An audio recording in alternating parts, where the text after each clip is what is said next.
So may banta sa palasyo ang isang kingmaker, and she also considers herself as a queenmaker, no? Kasi may mga binabackupan siyang politiko. Pag sinasabi po kasi mga kingmaker, queenmaker, usually yung iba dito mga oligarchs, mga prominenteng pamilya, yung talagang may pondo, may sapat na 'di ba na resources para back upan ng isang politiko. Kapag kasi may ganyan, may mga king and queen makers, kahit na bulok yung reputasyon ng isang politiko, kaya nilang pabanguhin. Sila yung ano, yung nagmamaniobra behind the scene, gano'n, no? Sila yung mga kumakausap sa media to promote this politician, blah, so on and so forth. Sila yung nagko-coach kung paano magsalita in public, kung ano ang dapat maging response sa mga issues na na-encounter ng mga bulokals na politicians.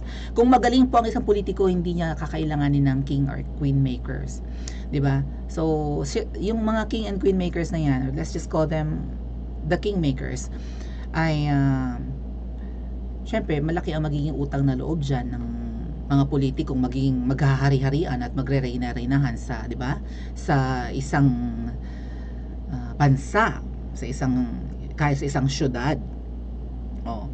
Kasi syempre, power ang ibinigay sa kanila ng kingmakers, no? Tuturuan talaga silang maging finesse, magkunwari, maging huwarang public servant, maging pristine ang reputasyon. Minsan ang mga kingmakers pong yan ang nagtatago ng skeletons ng mga politiko. Ganon, sila ang naglilinis ng mga crime scene ng mga politiko, no? Lahat ng mga karimari-marim na pinagkagagawa, krimen at kawalang hiyaan, sila yung kaya nila magpabura ng mga CCTV, ng mga footage, ano na, lahat na, 'di ba? Kasi nga kailangan nilang i-emerge ang isang bulok na politiko into stardom and kingdom, stardom and power, 'di ba? So may banta ang isang self-proclaimed queenmaker kay Papshi. At mamaya natin i-discuss yung mukhang naduduwag ang nasa dulo nasa gitna. Ang nasa gitna po ang kingmaker. Okay? Mukhang tumatakas at binubulgar nga din ni Doc Rowena. Si Doc Rowena Burden po yung nasa gitna, from Cebu, isang doctor. Binubulgar niya yung mga kasinungalingan at pagkukunwari ni Governor Manang Nanggal ng microphone.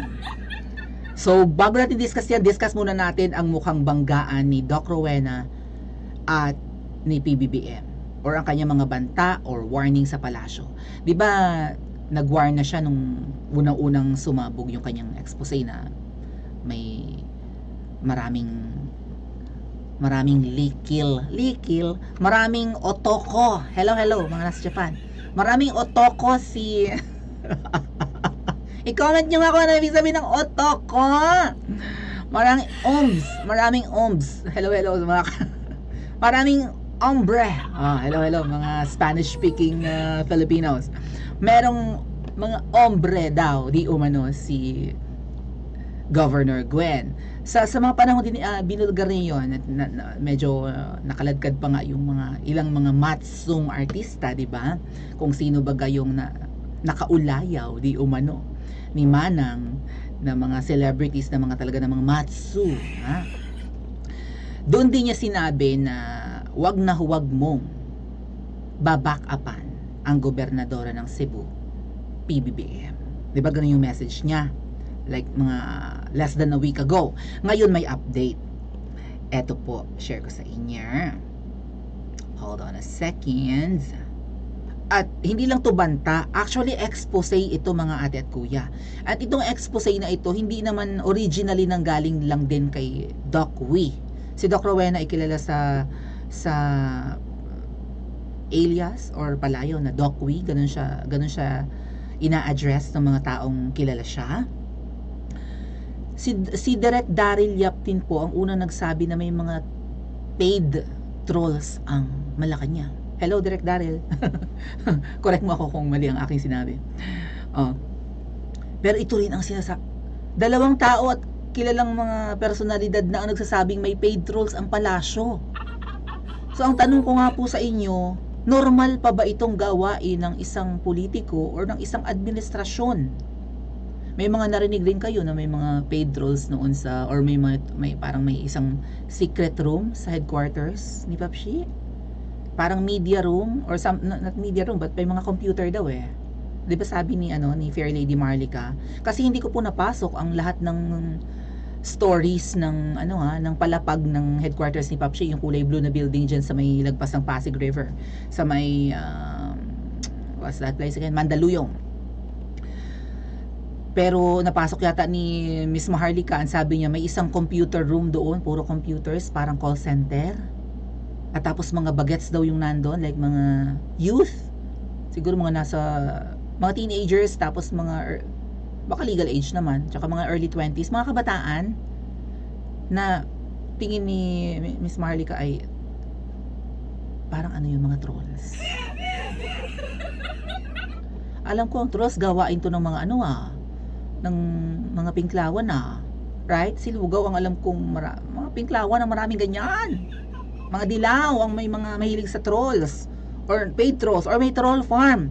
So eto nga po, sinulat ni Miss Rowena kanina, to the trolls employed by Malacanang Palace. Oh my God, employed, binabayaran, siniswelduhan, hinire, okay, tauhan ng palasyo. Walang kaabog-abog niyang sinabi. Pero ang ina-address niya dito, yung mga trolls. Hoy, mga trolls na binabayaran ng Malacanang. Oh my God, bakit kailangan ng trolls ng Malacanang, Papshi? Ako na magtatanong sa'yo. Ideya mo ba to? Ideya ito ng ng relyenong bangus. Relyenong bangus. Relyenong palaka. Rey ng palaka. Pero parang tunog relyenong palaka. Ideya ba ito ng relyenong palaka? Ew. Bubuka-buka kang palaka. Sa tingin ko, hindi naman strategy ni PBBM ang, di ba, mag-hire ng trolls. O, Papshi ha, kahit na palpacation ka, dinidefend kita. Kasi sa tingin ko, hindi ikaw ang may gawa, hindi mo gawain to. May isang makapangyarihang nilalang na dilaw naman talaga ever since, hindi ko alam kung bakit.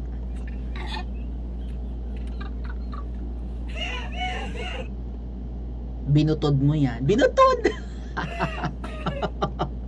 Di ba? Gawain talaga ng mga dilaw ang troll farm eh. To the trolls employed by Malacanang Palace, why don't you ask President PBM if attacking me helps him or not? May tumatawag kasi kay Dokwi na mga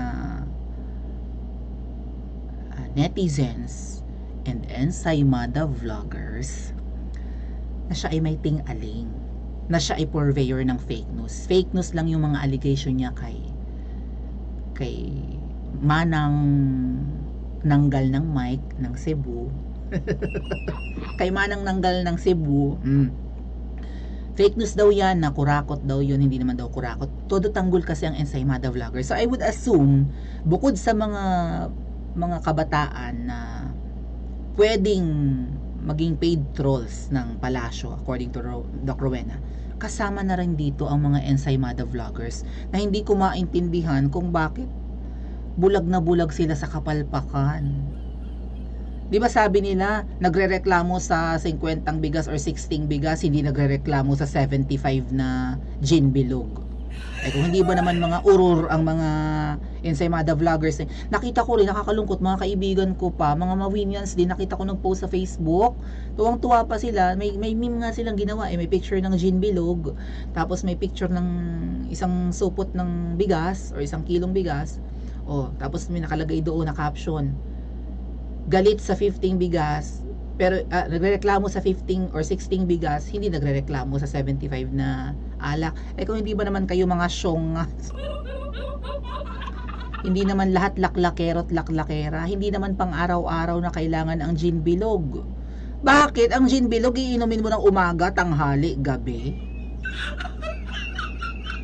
Ang bigas kakainin mo ng umaga, tanghali, gabi.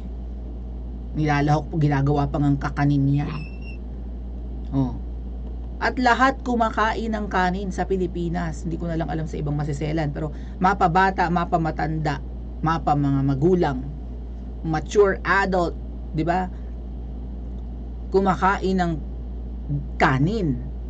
Bakit ang mga sanggol, mga bata, elementary pupils na Nagkokonsumo ng bilog ng umaga, tanghali at gabi. Nagkokonsumo ng alak. Yung logic, siguro kailangan lang nila talagang barahin yung mga bumabati ko sa pagmahal ng bigas ngayon. Diba? Oh. So, hindi ko katakalain, mga Mawinyas, ganun ang pinupost. Kasi nga, sobra silang loyal kay Papshi. Bulag na. So are the Ensaymada vloggers. Na tinatawag nila si Doc Uy na may ting-aling. At hindi nila naiintindihan na maraming uri ng mental health problems. Right? O, kapag depressed ka, it's a mental health problem. Yung sobra-sobra ang iyong kalungkutan. No, parang you lost the will to live or something. Nabigo ka sa pag-ibig na wala ka ng ganang kumain, wala ka ng ganang maligo, magtrabaho. At hindi biro ang mental health. And aminado si Doc Uy, baka nga siya ay bipolar. Hindi ako sure kung ano yung kanyang problema. Pero yung pagiging bipolar, I think Tatay Digong is also bipolar. Kaya nga siguro ganun siya kaminsan di ba, kagalit. Parang maraming hindi normal, pero marami ang may bipolar syndrome. Marami akong kilalang ganyan. Tawag nga nila may typhus. Typhus? Di ba typhus sa typhoid yun? Pero ewan ko ba. Kasi pagka medyo buwanin or sinusumpong or madaling magalit, ganon tawag nila. Bipolar or may typhus or whatever. Bakit hindi nyo daw tanungin mga Ensaymada vloggers at mga bulag na loyalista kung yung pag-atake kay Doc Rowena ay makakatulong kay Papshi or hindi? Ask your handlers, sino kaya ang handlers ng mga troll na ito, trolls?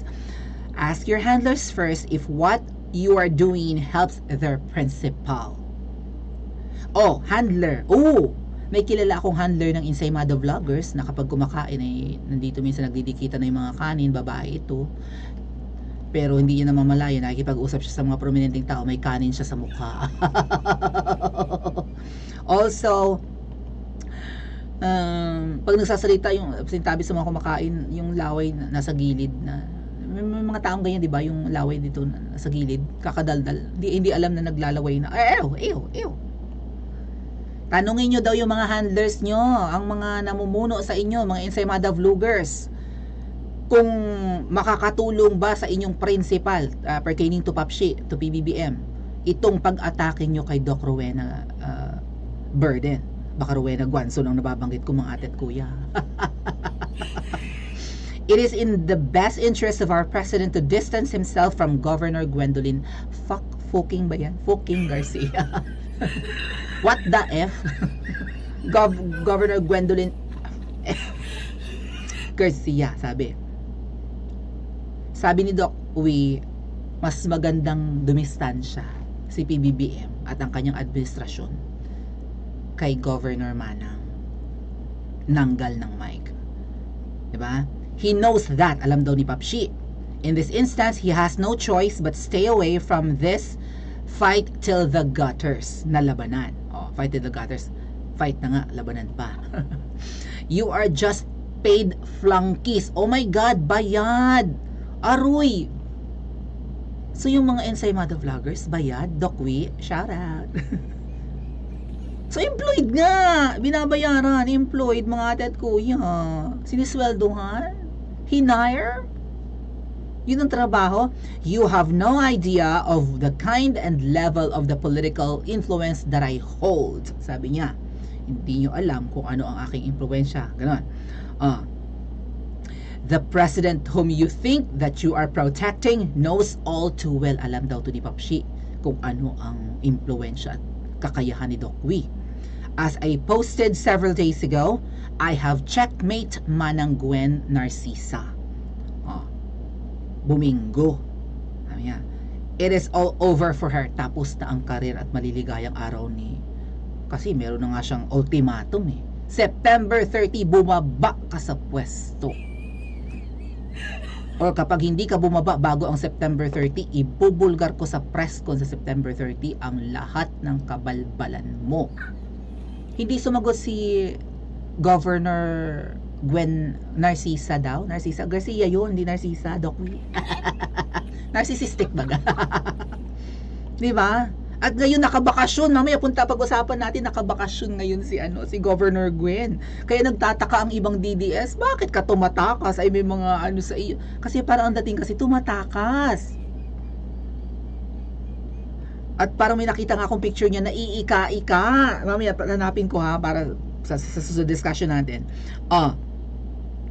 Right now, I am just making sure that all Filipinos here and abroad will know the monster whom she is. Ibubulgar daw ang pagiging halimaw ni Governor Gwen Manang. Do not mess with me. Ganti niya dun sa do not mess with us ni Governor Gwen. So, pakisagot po, Papshi. Pakisagot, Malacanang, ang aligasyon na to ni Dr. Rowena Burden na kayo ay nag-e-employ ng paid trolls, na kayo ay may bayarang mga trolls. So, sino itong mga trolls at mga ate? Kuya, ito ba yung mga dating trolls ng Dilawan na tahimik na ngayon? Walang masyadong trolls ngayon na lumalaban kay Papshi. Kapag may bagyo, walang mga trolls na marinig mo nasa ng Pangulo, ganun-ganon, di ba? Walang umaatake ngayon kay PBBM. Lahat mabait. May papakita ko sa inyong post siguro. Hold on. Pati magugulat kayo. Ito queen talaga to nang hindi ko alam kung anong kaharian. Sandali, hanapin ko lang.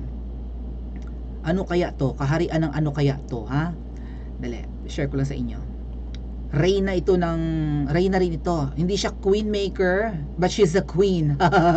Hold on. Magtataka kayo.